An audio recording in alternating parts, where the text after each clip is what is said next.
Ekspresi Airlangga Hartanto kawal Wapres Gibran Pidato. Kenal QRIS di depan Erdogan dan KTT G20.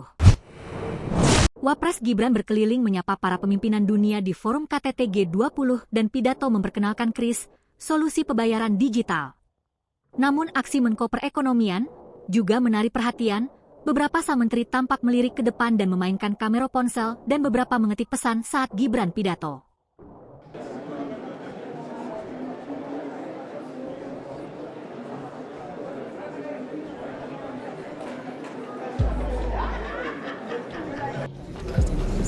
Yeah, no.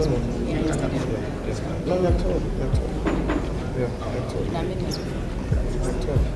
Action play.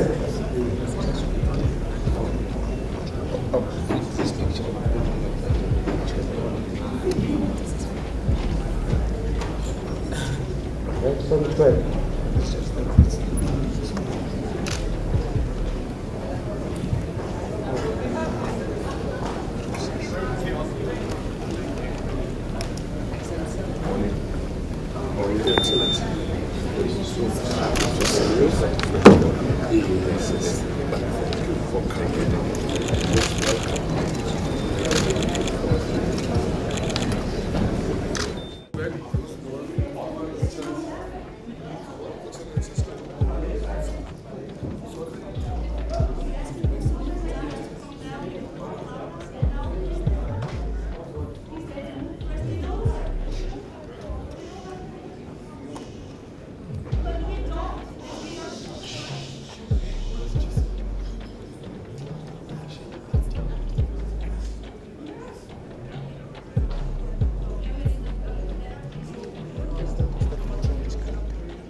I now have the opportunity to call upon the Vice President of the Republic of Indonesia, His Excellency, Mr. Gibran Raka,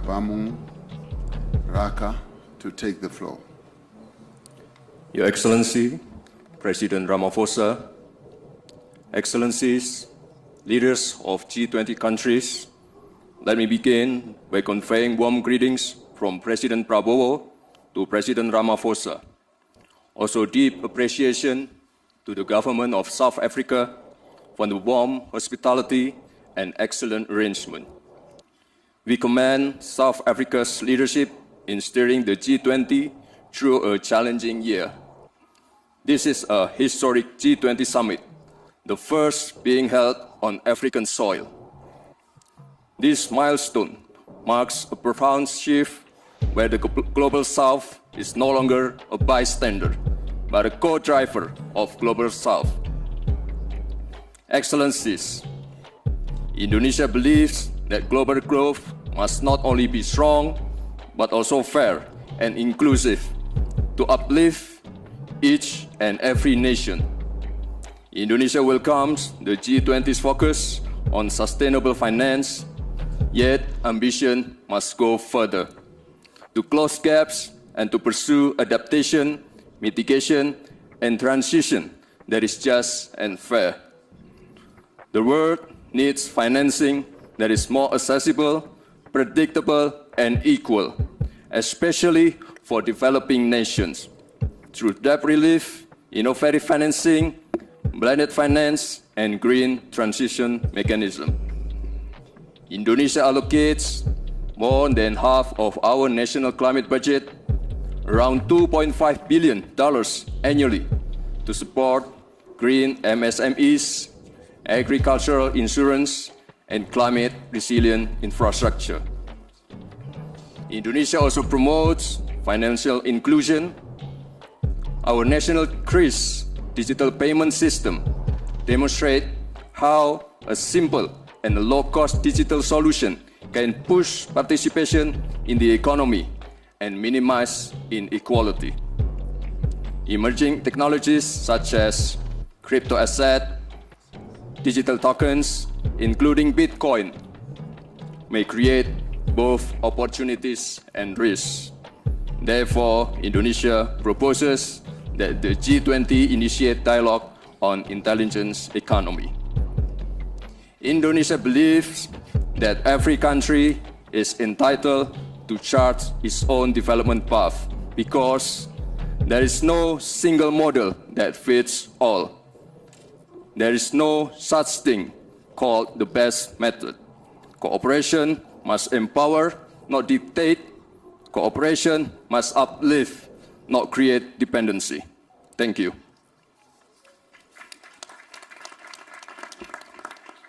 Thank you very much, Vice President. Ireland welcomes the Ministerial Declaration on Disaster Risk Reduction and the overarching approach to identifying, reducing and managing risks before they lead to disasters. On climate, some of us recently returned from COP30 in I'd now like to call His Excellency Mr. Gibran Buming Raka, Vice President of Indonesia.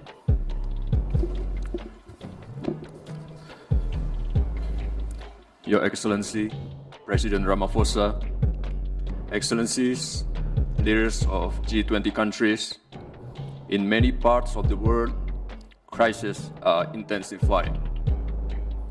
Global solidarity and decisive leadership are needed to address them. Indonesia commends South Africa's leadership in advancing energy, water, and food security. For Indonesia, food security is not just an economic agenda, but a fundamental necessity for our people. For that reason, the President of Indonesia is focusing on the food security and free nutritious meals for 80 million students and pregnant women as strategic investment. That promotes the use of local products, empowering farmers and livestock breeders, while expanding economic activity in many areas.